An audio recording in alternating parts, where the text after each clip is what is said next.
Hi friends, welcome to Kavitha's Kitchen. இன்னைக்கு நம்ம கிச்சன்ல சேமியா பால் பாயாசம் எப்படி செய்யறதுன்னு பார்க்கலாம் வாங்க. இப்போ நம்ம பால் பாயாசம் செய்யறதுக்கு ஒரு கடாயில ஒரு 2 ஸ்பூன் அளவுக்கு நம்ம நெய் சேர்த்துக்கலாம். இந்த நெய் வந்து நமக்கு மெல்ட் ஆனதும் இதுல நமக்கு பாயாசத்துக்கு தேவையான அளவு முந்திரி மற்றும் உலர் திராட்சையை சேர்த்துட்டு நம்ம லைட்டா ரோஸ்ட் பண்ணி எடுத்துக்கலாம்.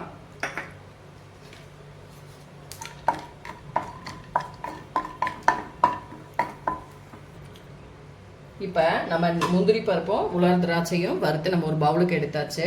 இதில் நான் இன்னைக்கு 1/2 கப் அளவுக்கு சேமியா எடுத்திருக்கேன்.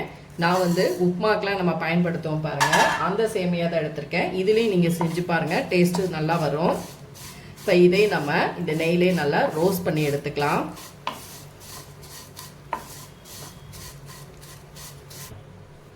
இப்போ நமக்கு இந்த அளவுக்கு நம்ம சேமியாவை நல்லா ரோஸ்ட் பண்ணியிருக்கோம். இப்போ நான் அடுப்பை ஆஃப் பண்ணிடுறேன். ஆஃப் பண்ணிவிட்டு நம்ம இதை ஒரு பிளேட்டுக்கு மாற்றிக்கலாம். இப்போ நம்ம ஒரு பாத்திரம் எடுத்துக்கலாம். அந்த பாத்திரத்தில் நான் இன்னைக்கு 1 லிட்டர் பால் வந்து நல்ல திக்கான பால் தான் நான் எடுத்திருக்கேன். இது ஆல்ரெடி வந்து காய்ச்சின பால் தான். இப்போ இந்த பால் வந்து நமக்கு லைட்டாக சூடானா மட்டும் போதும். இப்போ இந்த பால் நமக்கு சூடாகட்டும்.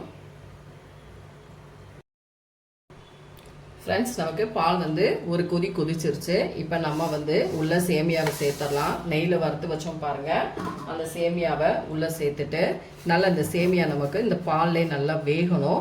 பால் வந்து நான் நல்லா காய்ச்சின பால், திக்கான பால் எடுத்திருக்கேன். நீங்கள் வந்து பேக்கெட் பால் கூட எடுத்துக்கலாம். நல்ல க்ரீமியான பாலாக எடுத்துக்கோங்க. தண்ணி எதுவும் சேர்க்காத நல்ல திக்கான பால் நான் எடுத்திருக்கேன். பாயாசத்துக்கு ஃபுல் அண்ட் ஃபுல் வந்து நான் பால் தான் சேர்த்துருக்கேன்.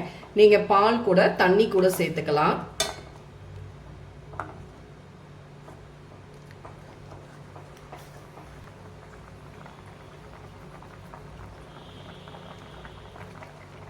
இப்போ பாருங்க, பாலில் வந்து நமக்கு சேமியா நல்லா வெந்து வந்துருச்சு. உங்களுக்கு பார்க்கும் பொழுதே தெரியுது.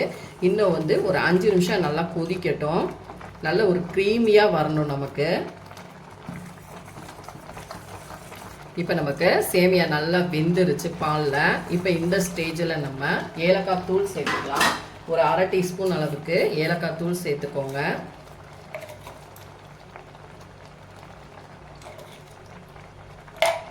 இப்போ இதை நல்லா மறுபடியும் நம்ம மிக்ஸ் பண்ணிக்கலாம்.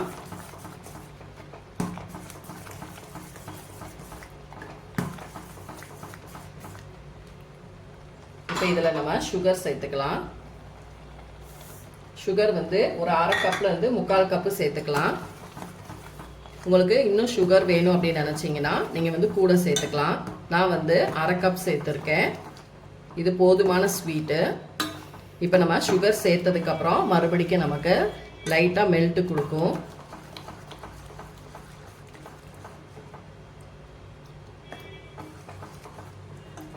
அவ்வளோதான், இதுக்கு மேலே இது கொதிக்க தேவையில்லை.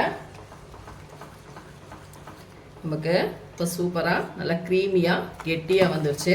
இப்போ நம்ம ஸ்டவ்வை ஆஃப் பண்ணிக்கலாம். இதில் நம்ம நெய்யில் வறுத்து வச்சுருந்தோம் பாருங்கள், அந்த முந்திரி திராட்சை இதில் நம்ம சேர்த்துக்கிடலாம். சேர்த்துட்டு நான் ஸ்டவ் ஆஃப் பண்ணிட்டேன். லாஸ்ட்டாக நான் வந்து ஒரு 3 டீஸ்பூன் அளவுக்கு துருவன தேங்காய், ஃப்ரெஷ்ஷான தேங்காய் சேர்த்துருக்கேன்.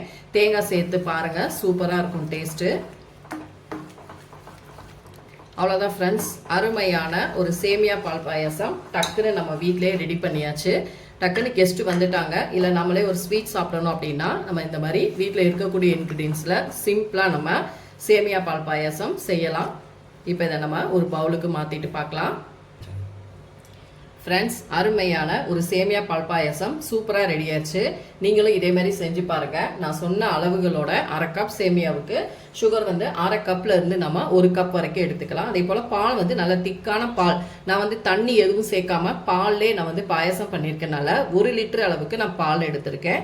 நீங்கள் இதில் தண்ணியும் கூட சேர்த்துக்கலாம். இதே மாதிரி நீங்கள் செஞ்சு பாருங்கள். செஞ்சு பார்த்துட்டு என்னோட வீடியோஸை லைக் அண்ட் ஷேர் பண்ணுங்கள். மறக்காமல் கவிதாஸ் கிச்சனுக்கு சப்ஸ்கிரைப் பண்ணிக்கோங்க. கூடவே பெல் பட்டனை கிளிக் பண்ணுங்க. அப்பதான் நம்மளோட வீடியோஸ் எல்லாமே உங்க நோட்டிஃபிகேஷனுக்கு வரும். அடுத்த வீடியோல உங்களை சந்திக்கிறேன். தேங்க்யூ.